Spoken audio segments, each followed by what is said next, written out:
I, 28, female, recently gave birth to my son about 2 months back.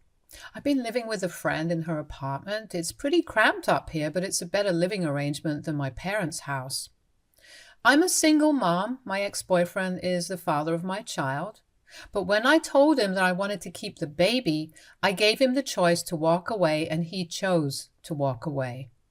He doesn't want to be a part of the child's life, and I did demand child support, but the payments only started coming in once our son was born. The terms of our agreement stated that he'd only be obligated to pay child support after the child was actually born, and until he turned 18, and only after paternity had been established. He and I have no other contact apart from him sending the amount we'd agreed upon every month. I'm a freelance photographer, so there was no way that I could go back to work after the 5th month because there were quite a few complications and I had to depend on my savings. I moved out of my rented apartment and asked my parents if I could live with them until my son was born. My parents and I don't really have a great relationship because they don't like my choice of career. But they agreed to let me live with them since I was pregnant. They didn't discuss anything about rent with me, so I assumed that I'd be living there for free, which was a far more preferable alternative than having to spend my money on rent every month when I wasn't working. So I lived with them for the first 2 months without any problems, and it was actually quite pleasant. I did contribute in my own little way by paying for groceries since I was the one who was consuming the most in that house, and also contributing to the water and electric bills. It wasn't a lot, but I was trying not to be a freeloader, and even that wasn't enough. In the first week of my 7th month, my parents told me that they didn't want to bring this up with me because it was embarrassing, but they needed me to pay rent. I was a little taken aback because they hadn't talked about that when I first asked them if I could move in with them, and I thought that the whole point of me living with them would be that I wouldn't have to pay rent. But they'd assumed that I was going to pay to live with them, and it hadn't even occurred to them that I might be wanting to live here for free because I was pregnant and out of work. They'd thought that I was eventually going to pay and didn't want to talk to me about it because it seemed tacky to talk about money. I told them that the only reason I'd moved back in with them was because I couldn't actually afford to pay rent right now without burning through my savings, and I needed to save money because my pregnancy wasn't going to be an easy one. So in case of any future medical emergencies, I needed to know that I could depend on my savings even though I did have medical insurance. It never hurt to be double safe, which is why I was being a little too financially conscious. But I could understand that they obviously didn't want to have a freeloader in the house. So I told them that once my son was born and I went back to work, I'd pay them the entire amount in one go, whatever I owed them. They just needed to let me live with them for free until I went back to work and could afford to pay them the rent money. This was a negotiation that I couldn't have with other landlords, but since these were my own parents, I expected them to be a little lenient. And I definitely did intend to pay them as soon as I could afford to. I'm not a thief. But my parents were skeptical, and after some deliberation, they told me that they couldn't just let me live there for free, and if I wanted to live with them, then I certainly needed to pay rent, or I'd have to leave. It felt terrible that my own parents were kicking me out over something like this, and I tried to reason with them. I even told them that I was willing to sign any legal document that they made me, agreeing to the fact that I'd pay them as soon as I went back to work, or even as soon as the child support payments started coming in. But they weren't ready to budge, and told me that I could either pay them right then or I could leave. I tried to plead with them, but nothing worked, and eventually I had to pack my bags and move in with this friend of mine. She was kind enough to let me live with her even though she herself isn't that rich. I promised her that I wouldn't be in her hair for long, but she told me that it didn't matter and made sure that I was comfortable. She took really great care of me, even more than my parents did while I was living with them. I'm very grateful for my friend because had it not been for her, I probably would have been in big trouble. Now that the child support payment checks are being cashed, I can afford to split the rent and contribute. And once I'm fit enough to go back to work, then I'll be looking for a place of my own too. I was very upset about what my parents did because it wasn't as if either of them were poor and couldn't afford to let me live with them for a while without paying rent. My dad's a banker and my mom works in a marketing agency, so they definitely didn't lack anything financially. They were just being selfish and kind of miserly, which is why I didn't speak to them after they kicked me out. They did try to talk to me normally even after I'd left, but I didn't respond to their calls, and neither did I reply to the texts. I just didn't have anything to say to them, and I really didn't know what they had to say to me after what had happened. So we didn't have any contact. Now that my son has finally come into the world, I've been posting about him a lot online. Not his face or anything, though. And everybody knows that I'm a mother now. A lot of my relatives have contacted me to congratulate me, and one of my cousins has even come to visit. My cousin visited me last week and posted a photo of that on social media, which my parents saw, and then reached out to me to ask if I was finally having visitors over. I didn't reply to that text either, so they called me, and when I didn't answer, they called me repetitively until I finally did. When I picked up the call, they demanded an explanation for why I wasn't talking to them. So I told them that the way they kicked me out of their house just because I couldn't afford to pay rent for a couple of months was heartless of them, and I didn't want to speak to them. They got all defensive and said that it wasn't fair of me to expect them to just let me live with them without contributing to the cost of living there, which I did. It was little, but I did. And as an adult, I should understand and respect that. And then they said that I should just move on from it because it's all in the past now, and they want to meet their grandson. I was already pretty upset about them treating this so casually, so when they said that they wanted to meet their grandson, I told them that I was an adult and I was free to make my own decisions.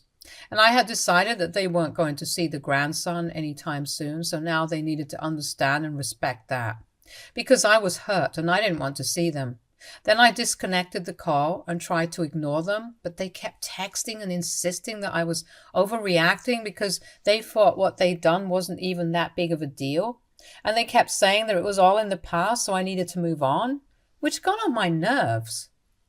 Because even if it was in the past, I didn't like it back then, and there's no reason for me to be okay with it now. Besides, I got to choose if I want to move on or not, and if I don't, then I'm not going to. So I argued with them on text for a while, and then they said that they talked to me when I was acting a little less crazy, so I lost it then. I was so mad that I went online and typed out a rant about how my parents had always disagreed with my career choices, which is why they kicked me out of their house when I was heavily pregnant, only because they didn't agree with my choices and wanted to mess with me. So they misled me into thinking that I wouldn't need to pay rent to live with them.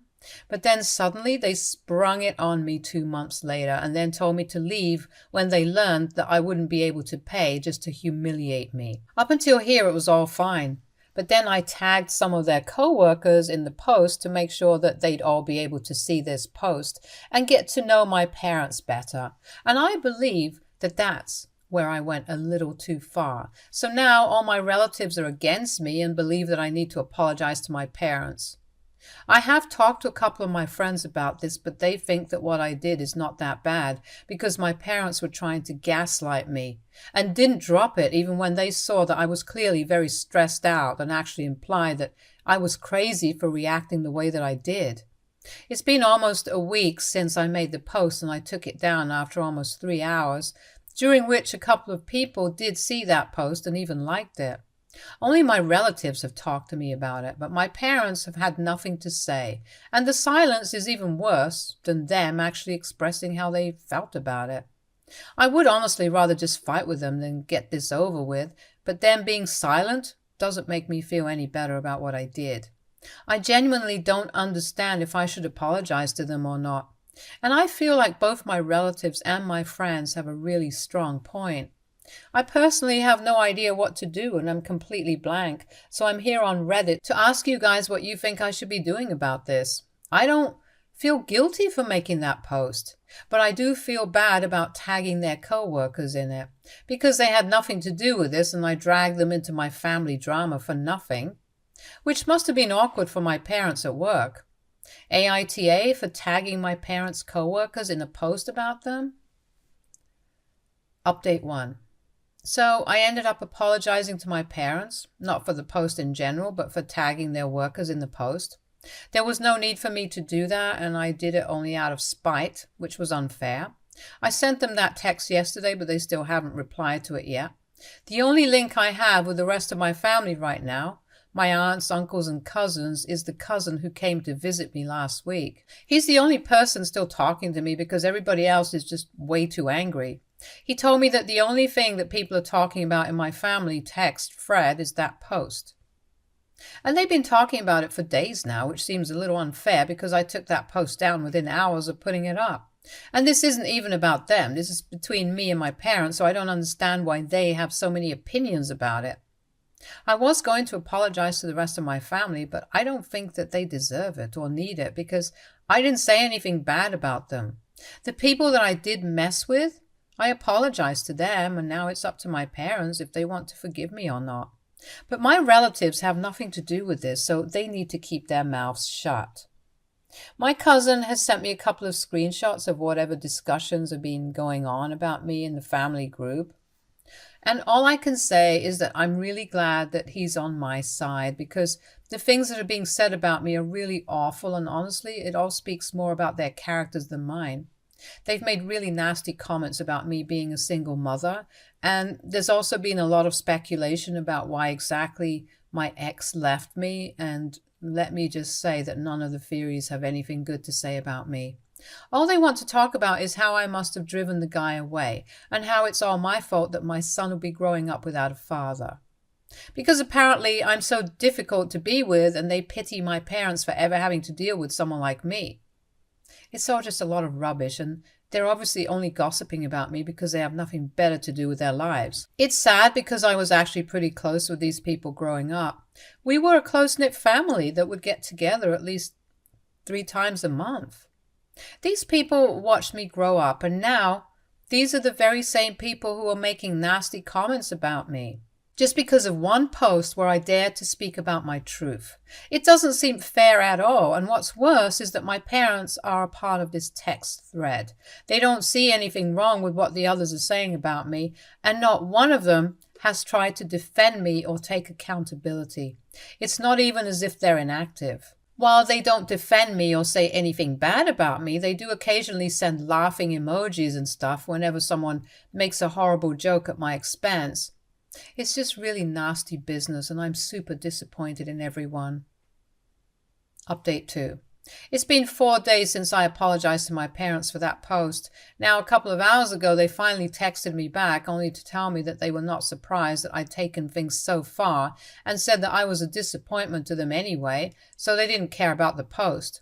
I thought that was kind of harsh, especially after I apologized to them and did the right thing, but just like they said to me, I expected the same from them too, so even I'm not surprised. I didn't want them to get away with believing that I'd apologized for just making that post, so after that reply I specified that I was only sorry for tagging their co-workers in it and not for anything else, because they definitely deserve to be called out for everything. I saw them typing for quite a while, but the text never came, and instead they called me up and my dad spoke to me.